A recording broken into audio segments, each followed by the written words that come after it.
Olá pessoal, sejam bem-vindos a mais uma aula do nosso curso de capacitação continuada em pesquisa. Hoje a gente vai discutir introdução à bioestatística na primeira semana sobre isso, que é a semana Bioestatística 1.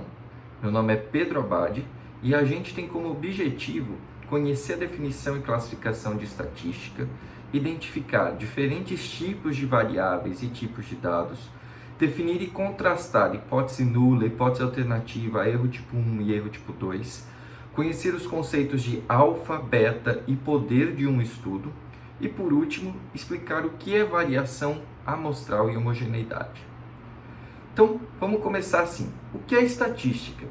Estatística é a ciência que permite obter conclusões a partir de dados. Simples, obter conclusões a partir de dados. Existem três tipos principais de estatística. A estatística descritiva, que busca caracterizar uma variável. A estatística analítica, que associa duas variáveis. E a estatística inferencial, que pega essa coisa descritiva e analítica e generaliza para toda uma população. A gente vai discutir especificamente o que isso significa. Para a gente discutir estatística, a gente precisa ter três noções muito importantes. A primeira noção é o que é uma variável, a segunda noção é o que é uma hipótese e algumas especificidades de hipóteses, e por último, o que é e como que a gente lida com variação amostral. Então vamos começar com o que é variável e sua definição. Variável é uma característica que varia. Variáveis, características que variam. O nome intuitivo. A gente pode dividir uma variável segundo a natureza dela, então se ela é quantitativa, mais numérica, que eu posso contar, eu posso medir, ou se ela é qualitativa, por exemplo, cor de pele, por exemplo, gênero. Eu posso também ter uma variável, quando ela é quantitativa, eu posso dividi-la em contínua ou discreta. Contínua, quando eu consigo continuamente dizer valores, se eu tivesse uma régua que me disse tudo. Por exemplo, a altura. Eu tenho 1,50, 1,60, mas eu também tenho 1,65. Se eu tiver uma régua mais precisa, eu posso ter 1,65348 e assim por diante. Então isso é algo contínuo. Agora, número de filhos é algo discreto, porque eu tenho 1, 2, 3, eu não tenho nada entre 1 e 2, eu não posso ter um filho e meio. E o que é mais relevante para a gente hoje é saber que a gente pode dividir a variável segundo a posição dela no quadro de hipóteses. Então eu tenho variável independente e variável dependente. A variável independente é aquela que vai acontecer e nada, teoricamente, influencia ela, enquanto a variável dependente, ela depende da nossa variável independente. Em outros termos, a gente pode dizer que a variável independente é nosso preditor e a nossa variável dependente é o nosso desfecho. Para ensaios clínicos randomizados especificamente, a gente tem até uma regrinha que deixa isso mais fácil. Então, a variável independente é nossa intervenção e a variável dependente é o nosso desfecho. Existe também, quando a gente considera esse quadro de hipóteses, outros dois tipos de variável, que é a variável interveniente, que ela fica entre a associação causal ou associação que você está buscando entre variável independente e variável dependente, e que a gente tem que procurar anular no nosso estudo. A gente não quer medir variável interveniente, porque elas estão ali no meio da relação entre variável independente e dependente, mas elas não contribuem. E existe também a variável confundidora. A definição de variável confundidora é uma variável, é uma terceira variável, então não é uma variável independente, não é uma variável dependente. Ela fica como terceiro lugar.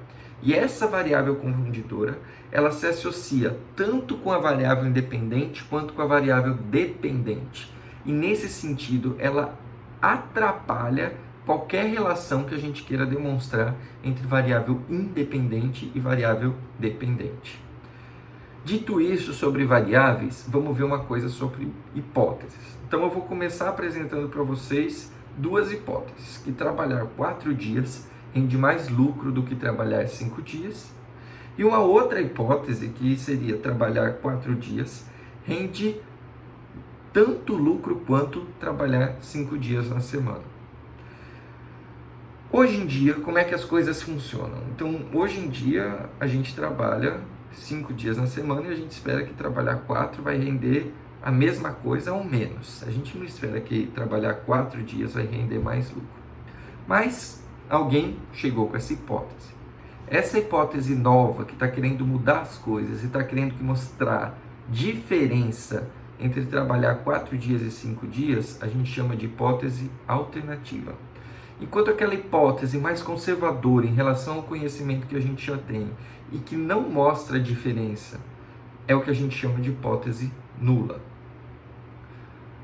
Dito isso, o nosso estudo ele pode ter duas conclusões. A gente pode rejeitar a hipótese nula ou não rejeitar a hipótese nula. Perceba que aqui a gente não discute a hipótese alternativa. Então a gente tenta falsear essa hipótese nula o tempo inteiro. Então nosso estudo ele pode ter duas conclusões. Ou ele rejeita a hipótese nula ou ele não rejeita a hipótese nula. Em realidade, nem sempre o nosso estudo pode estar de acordo. Mas vamos ver essa situação que está aqui no slide.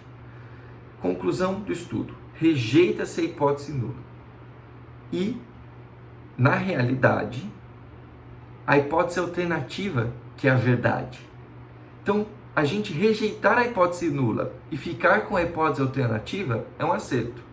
Então, a gente está rejeitando a hipótese nula e a hipótese nula é falsa. Uma outra situação que pode acontecer é a gente não rejeitar a hipótese nula e a hipótese nula é verdadeira.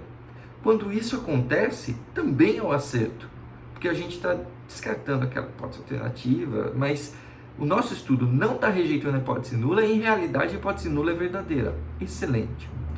Aí vem os erros. Então, a gente tem 2 erros possíveis. O primeiro deles é quando a gente rejeita a hipótese nula, quando, na verdade, a hipótese nula é verdadeira. E o segundo erro é quando a gente não rejeita a hipótese nula, mas a hipótese nula é falsa. A gente tem até nome para esses erros. Então, é o erro do tipo 1, quando a gente rejeita a hipótese nula e a hipótese nula é verdadeira. E erro do tipo 2, quando a gente não rejeita a hipótese nula no nosso estudo e, em realidade, a hipótese nula é falsa. Existe também um outro tipo de aspecto que a gente pode conferir a esse quadro de hipóteses, né? Como é que a gente está fazendo esses quadrantes. Então, o erro tipo 1 a gente poderia chamar de falso positivo. Então, você acredita que a sua hipótese nula pode ser descartada quando ela não pode. E o falso negativo é quando você não rejeita a hipótese nula e a hipótese nula ela é falsa. Então, você é um falso negativo. Para falso positivo ou erro do tipo 1, a gente chama de alfa. Para falso negativo ou erro do tipo 2, a gente chama de beta. Um exemplo que a gente pode dar aqui bem fácil de erros é pensando num juiz. Então, pensa que uma pessoa pode ter roubado ou não roubado. O juiz não sabe, na realidade, o que aconteceu. Ele faz um julgamento a partir daquilo. E ele pode julgar a pessoa culpada quando ela é inocente, então um falso positivo, ou ela pode julgar a pessoa inocente quando ela é culpada, um falso negativo. O alfa, que a gente disse que é o falso positivo ou erro do tipo 1, é o que a gente vai chamar de nível de significância, que quando a gente for discutir inferência estatística, a gente vai ver para que serve. E também existe o beta, que a gente discutiu que é o falso negativo, que 1 menos beta equivale ao poder estatístico do nosso estudo. Por convenção, o alfa que a gente assume é de 5% em pesquisa biomédica. Existem variações, mas de praxe, 5%. O beta é de 20%. Nesse sentido, O poder estatístico da maioria dos nossos estudos é de 80%. Vamos partir agora para a nossa terceira noção inicial que a gente precisa para discutir estatística, que é a variação amostral. Então imaginem que eu tenho uma população e que nessa população a minha média de idade seja de 20 anos. Se eu pegar grupos específicos dessa população, pode ser que eu tenha médias de idade diferentes. Quando isso acontece, o que está transparecendo?